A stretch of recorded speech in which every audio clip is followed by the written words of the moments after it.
Good morning.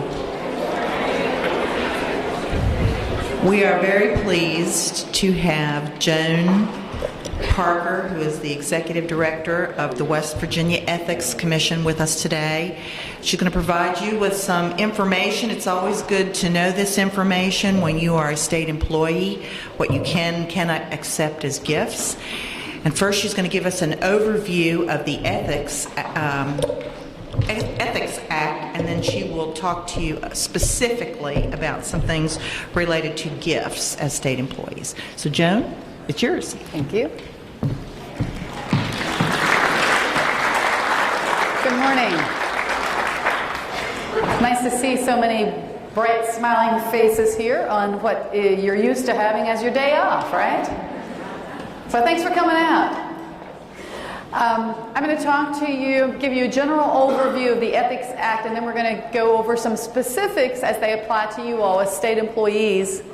And then at the end, what I like to do is try to gauge how well you've listened, and since you're in the academic community, then how well you apply the law, the theory, to actual factual scenarios. So we will have some audience participation with some true life scenarios, and then I'll ask you if you were in my shoes, if you were from the Ethics Commission, how you would handle the situation that we're going to describe. Now, I tend to move around some, which is why I like the portable mic, but I'm also mindful of how deep this chasm is here, so if you see me start to dive, you know, just do this and I'll know it's like step back. But one of the things that I like to do is to gauge from the audience where you are with the Ethics Act. And so if you could, just by a show of hands, if you've ever had Ethics Act training before, could you just raise your hands? So that's a lot of people. Now, have you had it, has anyone in the room had it within the past 5 years?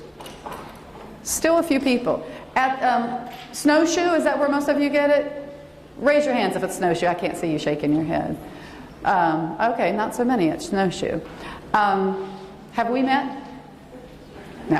Okay. Online training. Okay. All right. Good.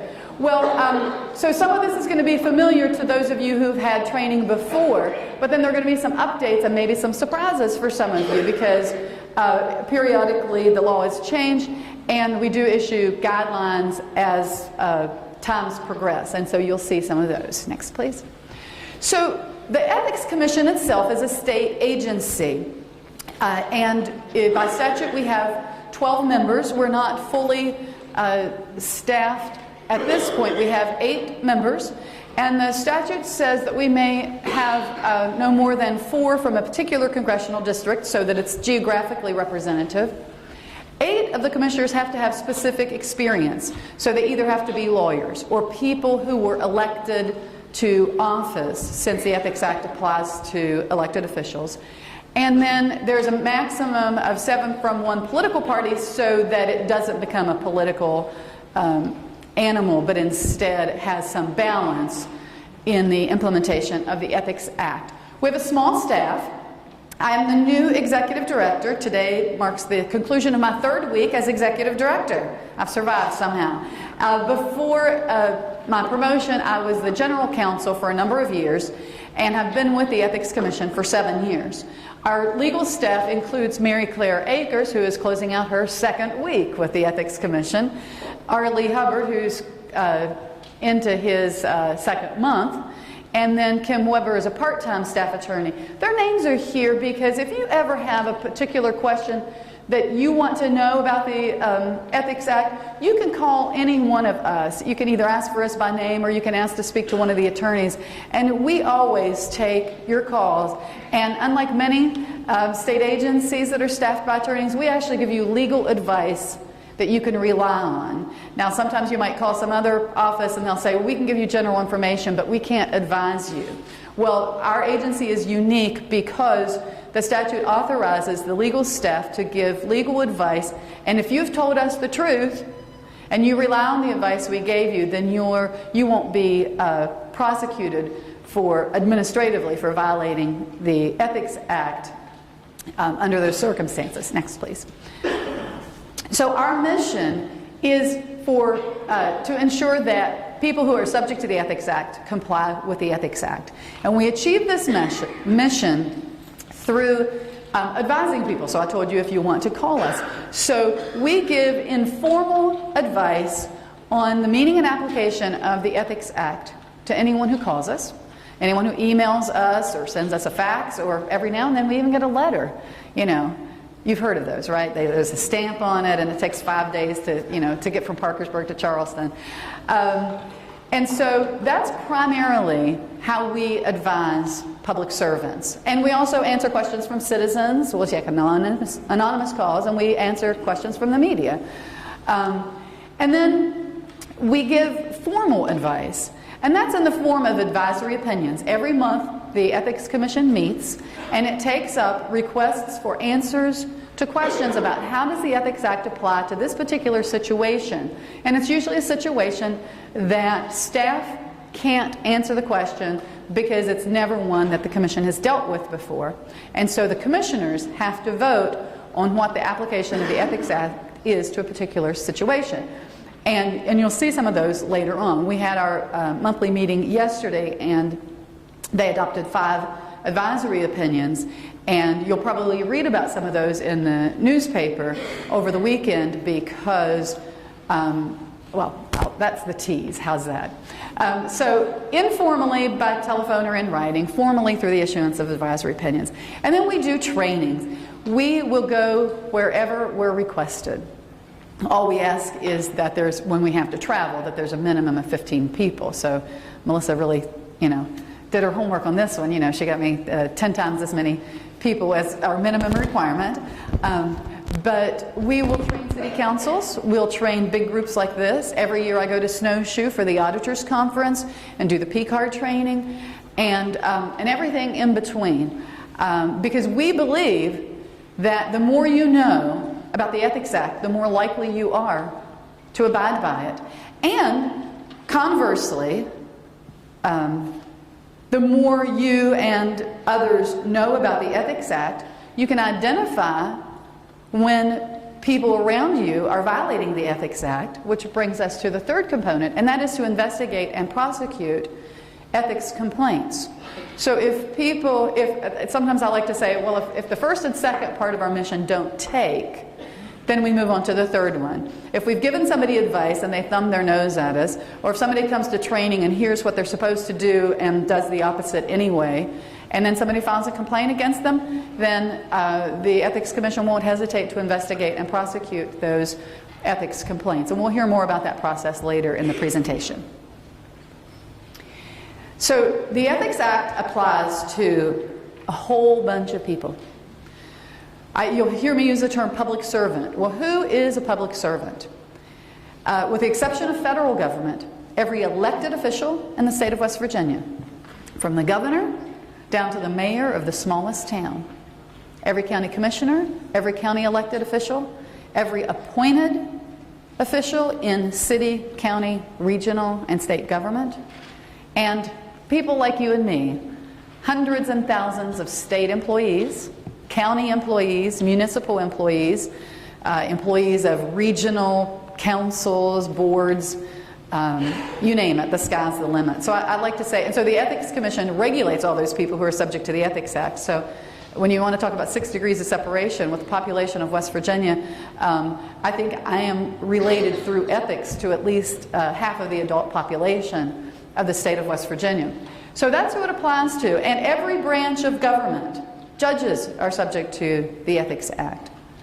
Members of the legislature, the executive branch, all subject to the Ethics Act. It doesn't matter if you're a full-time employee or a part-time employee, you're subject to the Ethics Act. Doesn't matter if you're appointed or elected, you're subject to the Ethics Act. Now, who it doesn't apply to, there's a common misconception that some private organizations that receive government funding, even maybe the bulk of their funding comes from the government. The people who work for those organizations or are officials related to those organizations are not subject to the Ethics Act, just by virtue of the funding. And similarly, somebody who has a contract with a public agency is not subject to the Ethics Act. It's only the employees who are. So the general principles, I think there are two in the Ethics Act. And the first one is we want the public to be confident in our process, to maintain the integrity of our governmental process. And so that's what the citizenry looks at. And then for you, as people who are subject to it, so that you'll know where that balance is between your public responsibilities and your private interests. And I'm a firm believer. I've traveled a lot. In my spare time, I do international consulting. And I've been to a lot of countries, and I've seen problems that governments face, especially in these new democracies.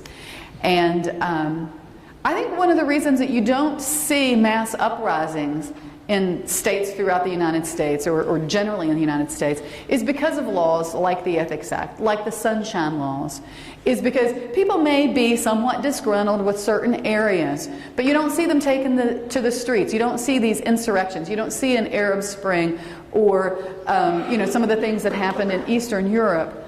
And I'm not saying that those are bad things. I'm saying that we don't have to worry about those kinds of things because we have these kinds of mechanisms in place to hold our public officials accountable and to ensure that public corruption is not the rule rather than the exception. Next. So one of the first specifics that we'll look at in the Ethics Act is this prohibition against having an interest in a public contract.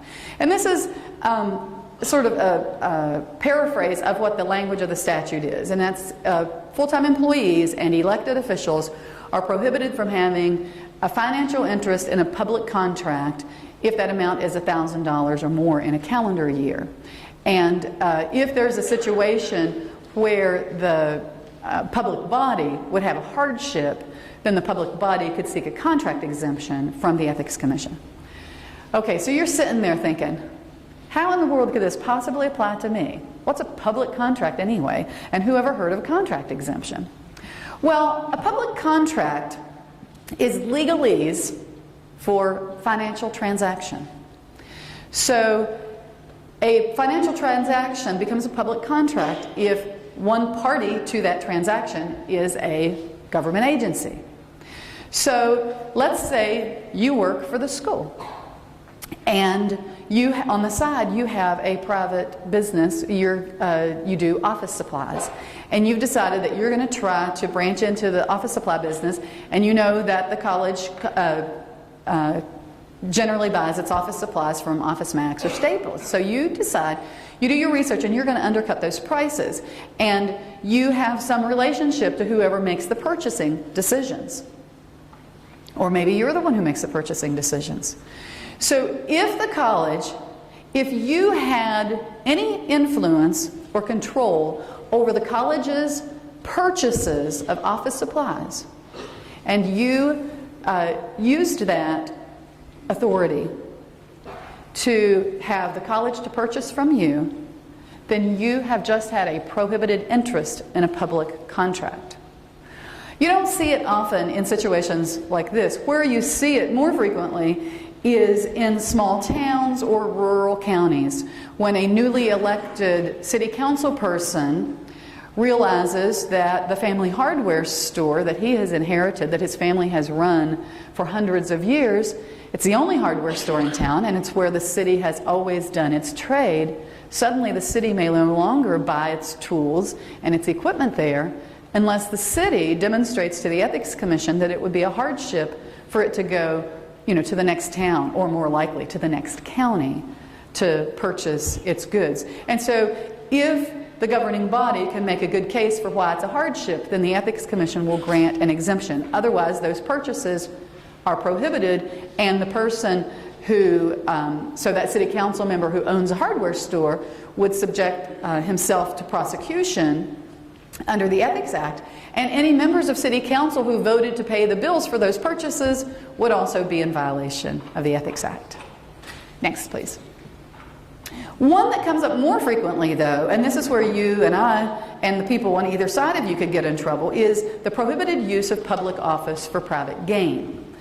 And that means Public resources. So we have a picture here of a laptop, but it could be anything. It could be office supplies. It could be, back in the old days, anybody remember, I think they called them Watts lines, like long distance telephone? Raise your hand if you remember Watts lines. So it was like a cheaper version of a long distance telephone call. You got some kind of, you had a dedicated line and you got some kind of a discount. And now, you know, everybody has cell phones and unlimited calling. But back in the day with the Watts lines, how tempting it would be if you needed to call somebody, it was a long distance call for you to call them personally, that you would call them from the college's Watts line and not incur any expense to yourself and justify it that, well, it's not that expensive to the college because they get a discount. That would be use of public office for private gain, or, you know, using, taking the laptop home each day, you know, when you leave work, and then using that for your private business when you get home because you're too cheap to buy your own laptop. And in your mind you say, well, it's not costing the college anything because they already bought it, but it's a benefit that you have by virtue of working for the college, that the college spent this money to buy the laptop for the college's use, and your use of it, more than what we call a de minimis amount, is a prohibited use of public office for private gain. Next, please. And there are all kinds of ways that, that this particular provision could be implicated. It could be a public official using her influence of a position, a high-ranking position, to get out of a traffic ticket or something like that, or to get favors for, you know, a child or something like that. It's what we get the most calls about, and the most requests for our advisory opinions, which you'll see as we go later on, are generated by this provision of the Ethics Act. Next, please. So it also governs hiring decisions. Again, it's probably less likely in a college setting where you have specific job descriptions and people have to post and things like that. But when you get into small towns and counties, there is that temptation once you get elected to office, full employment for my family and friends and campaign supporters, right? So the Ethics Act does not per se prohibit the employment of family members. Now with state agencies there are some rules and personnel that prohibit family members from supervising each other.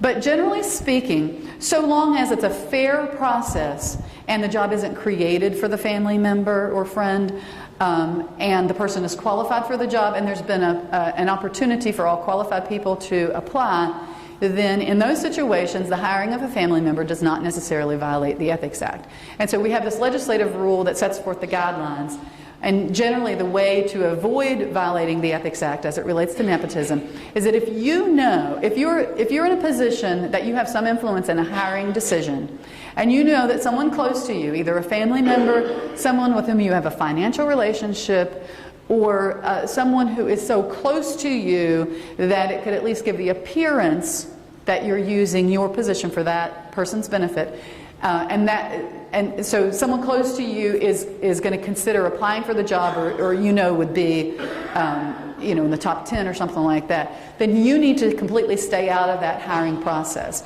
Don't be on the committee to write the job description or to write the ad for the newspaper or to review the applications or interview the candidates. Just stay out of it, and then you're less likely to get in trouble if the person you're connected to is the one who's chosen. What about yourself? What if you, you know, we all work for the, let's be honest, we all work for the state here. Raise your hand if you get paid too much. Hands up all over the house. All right, so maybe some of you have outside employment. That's okay, so long as you comply with these conditions. It may not conflict with your current employment. Got to do it on your own time. You can't get paid to do something that you're paid by the college to do. So for me, assuming that hypothetically there was a market that people would actually pay to come and hear about ethics, I couldn't do this on evenings and weekends, even on my own time, even if I developed my own PowerPoint, you know, and carried my own thumb drive with me at all times, and, you know, made the arrangements on my own time. Because this is what I get paid to do. Part of the mission of the Ethics Commission is to educate people who want to hear about it, and so I couldn't get paid to do this. Now, if somebody wanted to hire me to come and talk about my international consulting that I do, then I could do that, so long as it's on my own time and I don't use any public resources, because that's completely unrelated to what the state of West Virginia pays me to do. So similarly, you could go work at the Dairy Queen, you could go work at Chief Logan State Park, or various other places, so long as it didn't conflict with your duties here at the college. We recommend that if you're seeking secondary employment, that you keep your supervisor in the loop. And to the extent that you regulate somebody, and maybe that would be people like in the admissions office, if you have the ability to grant or deny admissions to a student, it's probably not a good idea to work for a place where a lot of people who would be students would be somehow subject to your control. And I can't think of an example, so that was probably a bad example. If anybody out there can think of an example, we'll come back to it. But we recently had an advisory opinion. I'll give you an example. We had an advisory opinion. There was a principal of a school, and he had a part-time job in the county. It's something to do with music. And his employer, his private employer, I may need a flow chart for this. His private employer was a substitute teacher and coach at the school where he was the principal. So the question was, is this prohibited employment because you're working in your private capacity by somebody that you regulate? Is that what it means to regulate? And so the Ethics Commission studied it, the staff did the legal research, and the conclusion was that so long as someone other than the principal did the coach's evaluation and the principal kind of stayed out of that process and somebody else signed off on it, then we wouldn't be in a situation where it looked like it was favoritism, that he's always going to give the coach good reviews because that's his boss. If he doesn't, he's going to get fired in his private job. So we said that employment was permissible, but there had to be some conditions to make sure that there are no cries of foul. How's that? Next, please. Now, what about you want to work for another government agency? Say everybody is just so thrilled by my presentation today that your president offers me a part-time job. You know, why don't you come to Logan every Friday? They thought they had Fridays off. Not anymore. Come and do this every Friday. Well, could I do that? Only if I took annual leave from my job with the Ethics Commission, or flexed my schedule so that I worked 4 10-hour days Monday through Thursday so that I could come here on a different clock. I couldn't be on the Ethics Commission clock and getting paid that salary while I'm here being paid by another government agency. That's called double dipping, and that's prohibited. If I take annual leave, it's okay, or if I flex my schedule. Now, if I'm retired and I'm drawing a pension, then that doesn't count. Contrary to the newspaper stories that you've read, that's not double dipping. It's something that some people don't like, but it's not double dipping. It's not prohibited by the Ethics Act because I'm no longer employed if I'm retired, so I can take another state job. Next, please. All right, here's one where a lot of people get in trouble. Gifts. Given the show of hands, you know, despite the fact that most of us feel that we're overpaid, still sometimes we get gifts from people who are happy by the way we perform our job. So we need to be careful because we're public servants. And even though in the private sector, you know, you can get the fruit baskets, you can get the tickets to games and stuff like that, in the public sector, because you work for the people, then there's a prohibition against accepting gifts from interested persons, because the concern is that you may be influenced to treat those people more favorably than the ones who aren't giving you gifts. So this is your cautionary note. So, well, who is an interested person? So I talked a little bit before about people you regulate. So if somebody seeks or does business with your agency, so that could be a vendor or a potential vendor. If you do RFPs, it could be somebody who's bidden to have a contract with the college. Arguably, it could be applicants for admission to the college. Somebody who's engaged in activities regulated by your agency. So if, for example, you work for the Public Service Commission, it would be your utilities, or the coal trucks because of the transportation division part of it. Or people who have financial interests that are affected uniquely by the way you perform your job. It's unlikely that, with the college you're in that situation, but that is one of the other provisos of this particular section of the Ethics Act. So, under no circumstances, even if we conclude that it's a permissible gift, under no circumstances may you ever solicit a gift. The Ethics Act says absolutely not. Prohibition against solicitation. And frankly, what would Ms. Manners say? If you ask for a gift, it's not a gift, right? So the prohibition is in a calendar year, you may not accept more than $25 from an interested person, or a gift with the fair market value of $25. And it's important to know that it's a fair market value, not the cost to the person giving you the gift. Because there are situations, sometimes maybe you'll have a big corporation who is an interested person, as defined on the previous slide, who may sponsor an event, and as part of the sponsorship gets concert tickets or golf foursomes or something like that, and gives away the ticket and say, oh, don't worry, it didn't cost me anything, so it's not a prohibited gift. The question is, how much would it cost you if you had to buy it? So what's the fair market value? And the college can impose stricter guidelines if it wanted to. I know that some agencies, I believe it's the Department of Highways, I believe in their statute, they have a zero gift rule, but your agency could adopt guidelines that are stricter than the Ethics Act, not more generous, but stricter. And now the one exception, and I like to call this the Appalachian hospitality exception, and that is if the person who is gifting you wants to feed you, then you can eat and drink to your heart's content or to your stomach's content, so long as the person who's paying for your meal is present with you. So a person can take you out to eat or drink, and the sky's the limit on how much the meal costs or the bar tab, so long as the person is there with you. The person may not take you to the restaurant and say, have at it, whatever you want, put it on my tab, and then go off and leave. The person may not give you a gift card to a restaurant that's more than $25 and say, oh, that's the meals and beverages exception. The person has to be with you. Next, please. Now, you'll see where it says Title 158 and then a various series that follow. These are from the legislative rule about gifts and solicitations.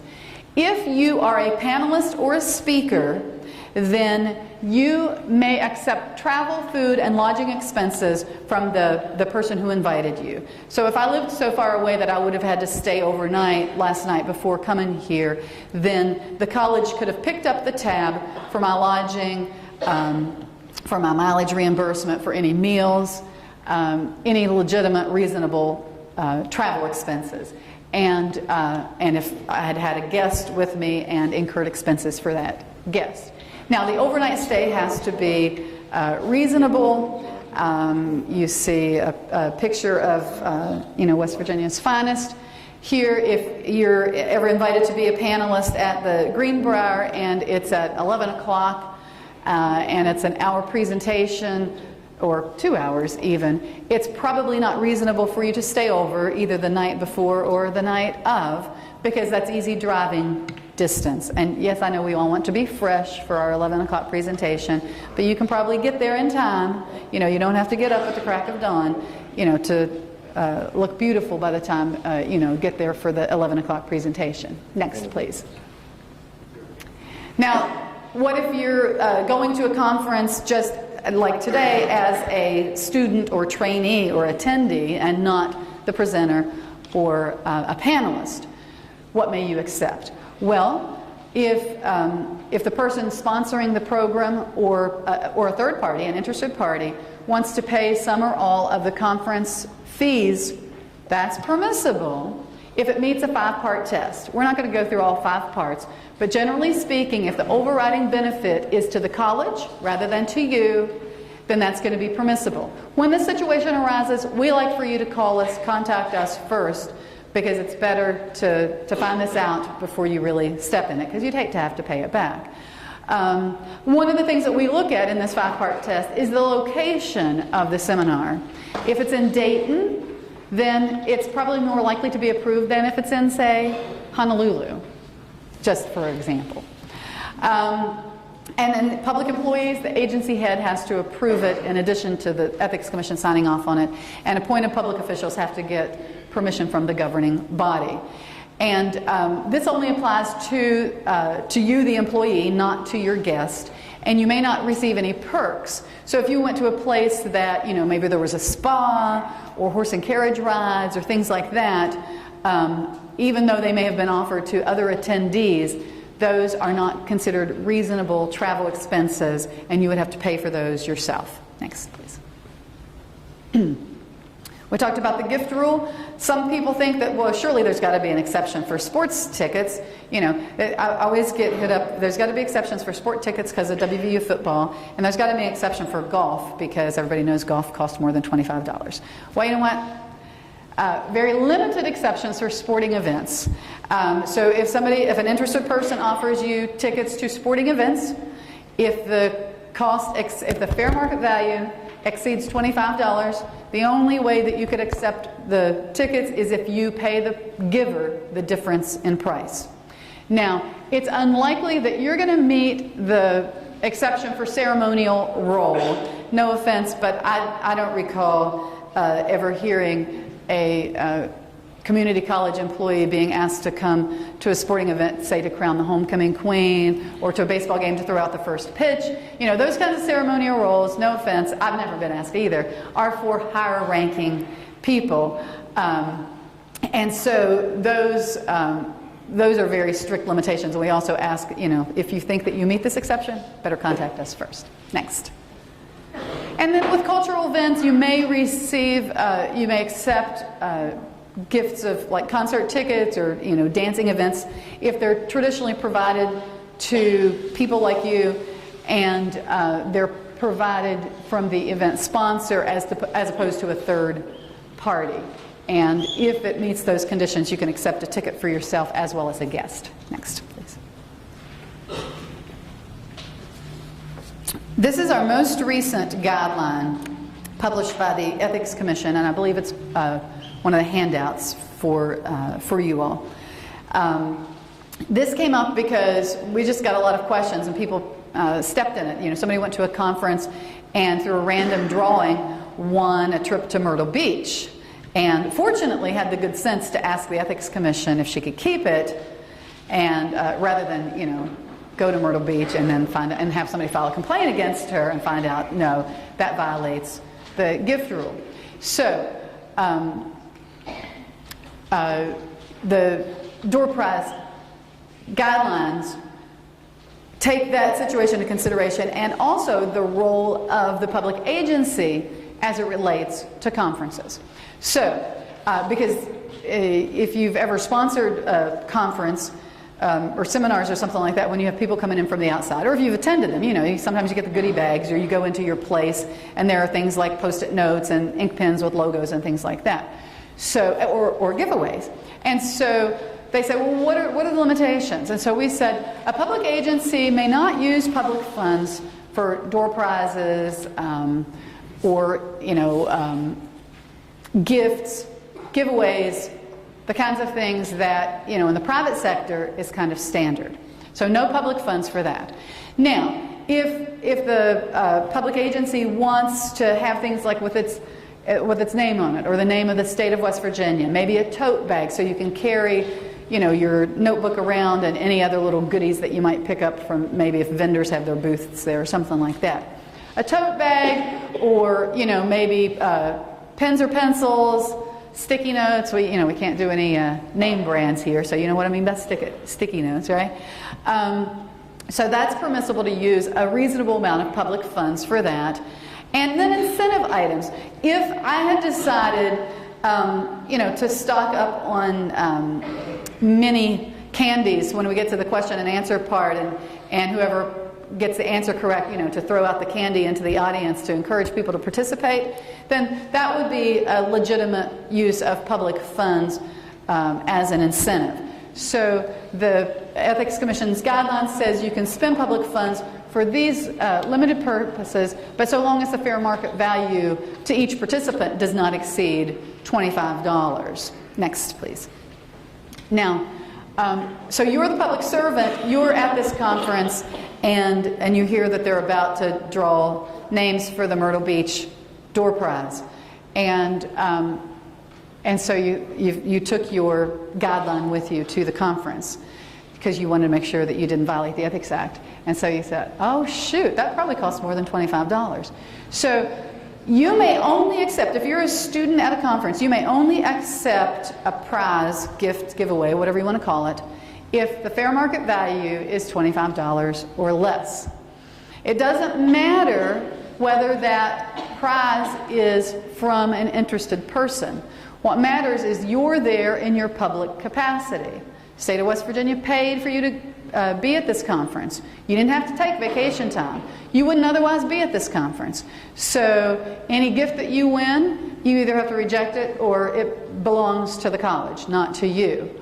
Or, depending on what the prize is, donated to charity. And if you do accept a prize in excess of $25, then you need to report it to the Ethics Commission so that we know how you've disposed of it. The $25 limit applies to, it's for a whole calendar year from a single source. Next, please.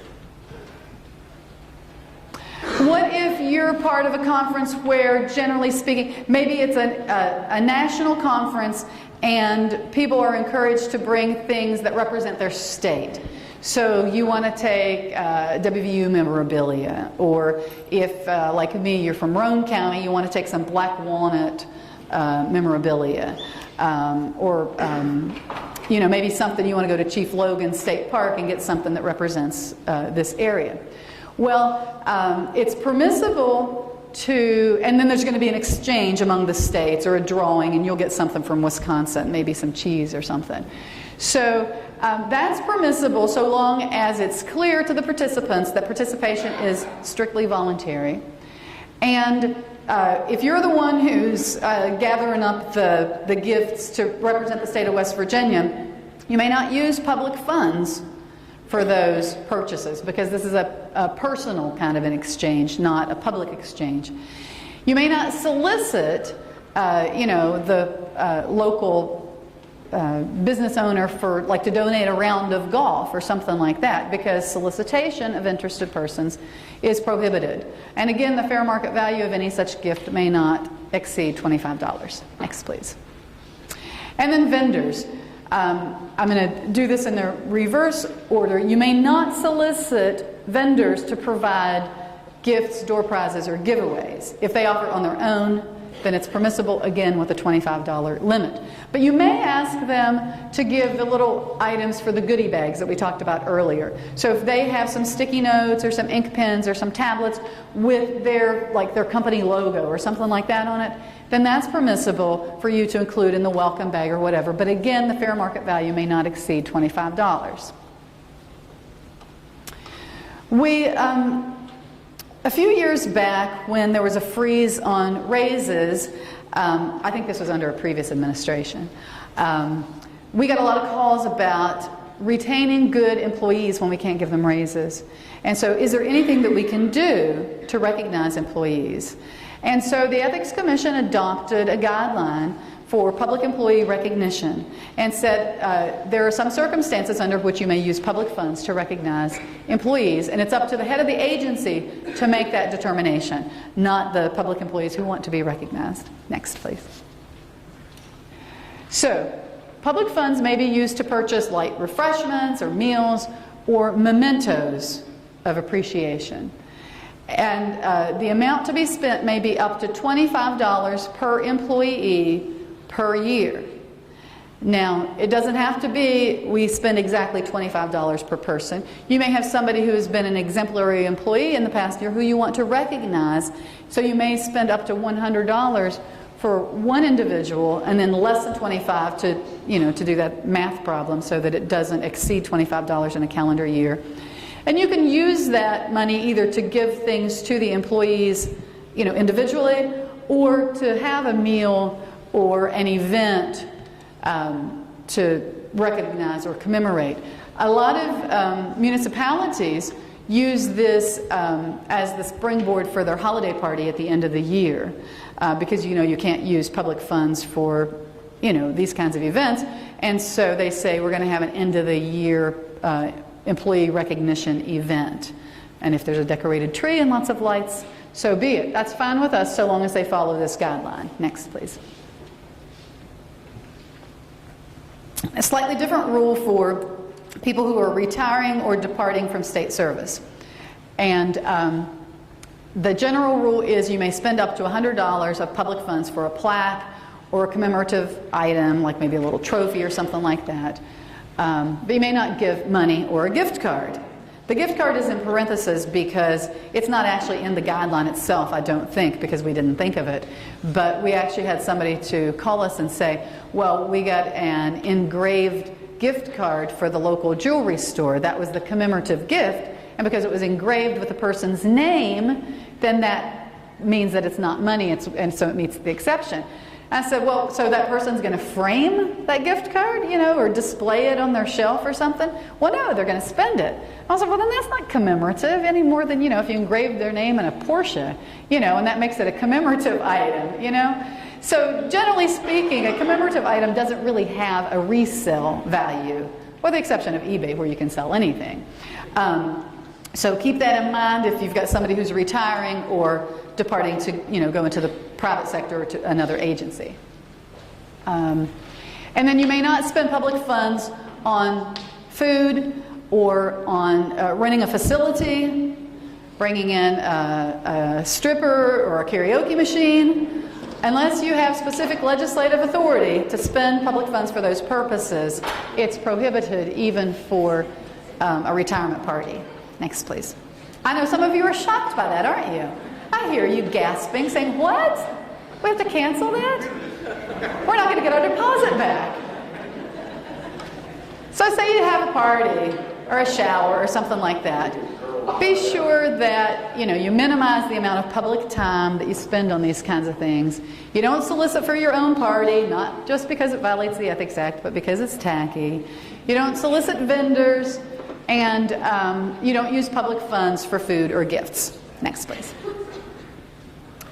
Well, what about, we've talked about accepting gifts. Let's talk now about soliciting gifts. Is it ever appropriate? Well, there are certain exceptions to solicitations if it's for a charitable purpose. And the Ethics Commission has recognized some specific charitable purposes. United Way is the one that's actually mentioned in the legislative rule because people are so familiar with that because of the payroll deductions. Even for a legitimate charitable purpose, however, a supervisor may not solicit a subordinate. And the rationale is, like we talked about before with an interested person or a regulated entity, how does a subordinate say no to a boss who's asking for money, even if it's for a charitable cause? And that's why we have that prohibition. Next, please. And then, well, what about selling to subordinates? Say you're going to upgrade from your old pickup to the latest SUV, and your subordinate has been, attendance has been erratic, a lot of tardiness because that person has a beat up old vehicle that's unreliable.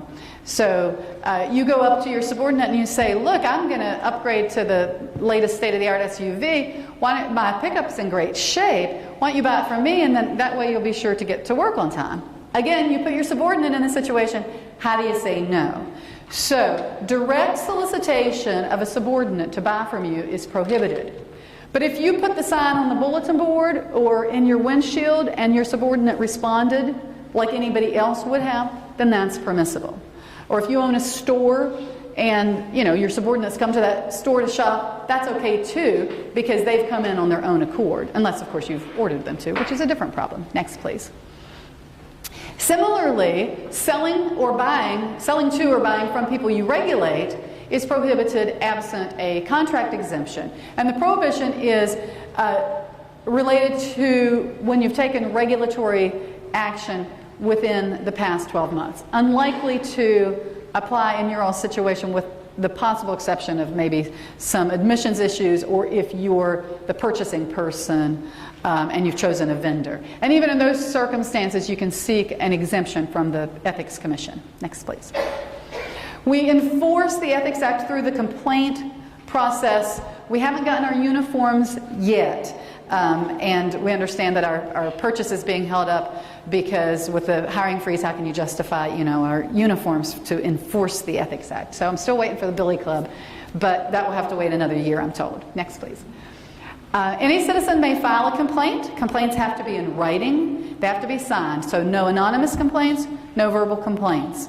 You have to swear or affirm to the truth of what you're saying against a public servant, because you're subjecting another person who's subject to the Ethics Act to sanctions. And so you've got to be able to put your name behind whatever allegations that you're making against somebody. The Ethics Commission itself has the authority to initiate a complaint if it receives credible, verifiable information of a material violation of the Ethics Act. This was a change to the Ethics Act. I believe it was in either 06 or 08 when the Ethics Act was amended. And that was to take into consideration that there are times when an individual has rules with an iron fist, let's say, and people who know about violations are too frightened to file a complaint. And so before the amendment, the Ethics Commission could have stacks and stacks of evidence that would demonstrate that a public official had violated the Ethics Act and be powerless to do anything about it because no one has filed a complaint. So now the Ethics Commission has the authority to initiate complaints, and since that amendment has probably initiated, I'm going to say, about 20 complaints. It's not something we take lightly and do on a regular basis, just when the evidence almost sort of requires it. We would be remiss in our duties if we didn't. And of course the conduct has to have occurred within the last 2 years. It's not like a medical malpractice claim where the statute of limitations begins to run upon your discovery that the surgeon left the sponge in your belly. So it's not, bless you, it's not when you discovered the ethics violation, but it's when the ethics violation occurred. Next, please. If somebody is found guilty of violating the Ethics Act after a complaint has been filed against them and they've been granted full due process, then the Ethics Commission may, and it has to be beyond a reasonable doubt, which if you watch a lot of television, you'll know that that's like the highest standard, it's like a criminal standard. The Ethics Commission may issue a cease and desist order. Don't do that again. A public reprimand where we tell the world that you did this and shame on you. And we issue a press release and we put it on our website. Pay a $5,000 fine for each offense. So the last order that I received, I prosecuted a former mayor, and he was found guilty of 3 violations of the Ethics Act and ordered to pay a $5,000 fine for each of those violations. Okay, well, let's look at the next one. Order of restitution. Did the ethics violation cause the governing body to lose money? Well, in this case, it was alleged that the mayor accepted reimbursements to which he was not entitled. He was ordered to pay the city back another $5,000 plus or minus dollars for the reimbursements he received to which he was not entitled. Well, look at the next one. Cost of the investigation. It cost us around $5,000 again. This was just a coincidence, I'm sure, to prosecute this complaint, to do our investigation, to have the trial, to pay the court reporter, and those sorts of things. And so at the end of the day, the respondent was ordered to pay $15,000 in fines, $5,000 give or take, back to the city, and another $5,000 give or take to the Ethics Commission to reimburse us for the cost of our investigation. And then finally, the Ethics Commission has the authority to recommend either termination for an employee or removal from office for an elected official. Next, please. We talked a little bit about advisory opinions. They are confidential, and so you'll see that they say, like, a mayor asks whether, a county commissioner asks whether, an elected member of the Board of Public Works asks whether. And so the identity is kept confidential. They're discussed at an open meeting of the Ethics Commission, but we're not allowed to divulge names or that sort of thing. And they get immunity, just like we talked about for informal advice, immunity for relying on an advisory opinion. Next, please. They're available on our website. And I don't know, how am I doing for time? Okay, so in the next 5 minutes we're going to zoom through just a couple of examples. If you can advance to the next slide. And these are actual requests for advisory opinions or complaints. We'll try to get through at least a couple. So next slide, please. Next slide, please. This one's more related to you all. So we have a university president who asks, you know, I want to join the Rotary Club. I think it's a good idea to get myself known in the community and, you know, an opportunity to rub elbows with the movers and the shakers in the community. So, is it acceptable expenditure, excuse me, of public funds for the university to pay for my dues, and sometimes my spouse, I can't make it, and so sometimes my spouse, you know, sort of acts on behalf of the university. Is it okay to use public funds to pay for her dues? What do you think the Ethics Commission said? Anybody? I hear no's and yeses. We'll break it down. How many people think it's permissible for the university to pay the dues for the president only? Okay. Does anybody think it's okay for the spouse? We see one or two hands for that. The Ethics Commission said okay for the president because there's a rational basis for that kind of expenditure. The president is expected to interact with members in the community. These could be job opportunities for the students or fundraising opportunities for the college. Now, by contrast, because the university president, in his contract with the university, it didn't say anything about the spouse being a representative, then the Ethics Commission said, no, we're not going to pay her dues because she's not entitled to that kind of expenditure of public funds. Now, I don't know how many of you all know that much about Rotary. I learned a lot about Rotary when we were doing this opinion. So the Ethics Commission, some of whom are Rotarians, said, now wait a minute, dues are okay, but do you know Rotary meetings occur over lunch? That university president's got to pick up the tab for his lunch. The public funds aren't going to pay to feed him. And if there are any other financial obligations associated with membership in Rotary, then the president has to pick that up out of his own pocket or maybe get the foundation to pay for it, but no public funds for that. Let's do one more. This was a state agency employee who said, you know, I travel a lot, I like to work out. When I'm on the road, I try to keep up with my workout schedule. Sometimes through no fault of my own, I have to stay at a place that doesn't have an exercise room or a pool or anything on site where I can exercise. But sometimes they have an arrangement with a local gym that says, you know, if you pay X amount of dollars, then we'll give you access to the gym.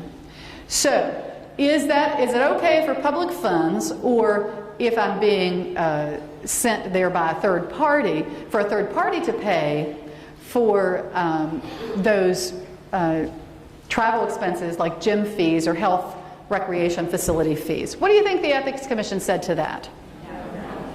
Does anybody think that they should have said yes? Yes, I do. I wrote the opinion and I said, well, of course. You want your employees to be healthy. It's not the employee's fault. So one of my commissioners said, hey, Joan, I don't work out after a long day at work. If I'm on the road, I don't hit the gym. I hit the bar. Should the state of West Virginia pay me for this kind of exercise? So they said, that's more like a personal expense, Joan. Go rewrite that opinion, okay? I think we're probably out of time, but if you advance to the last one. If anybody, it's a little awkward situation to ask questions, but if anybody has any burning questions, you can pose them now, or I think I'm probably going to stick around and join you all for lunch. So if you want to bend my ear under those circumstances, and our contact information is included. But if anybody has any burning questions, I can't wait to ask. Hearing none, as my old preacher used to say, you're free to go.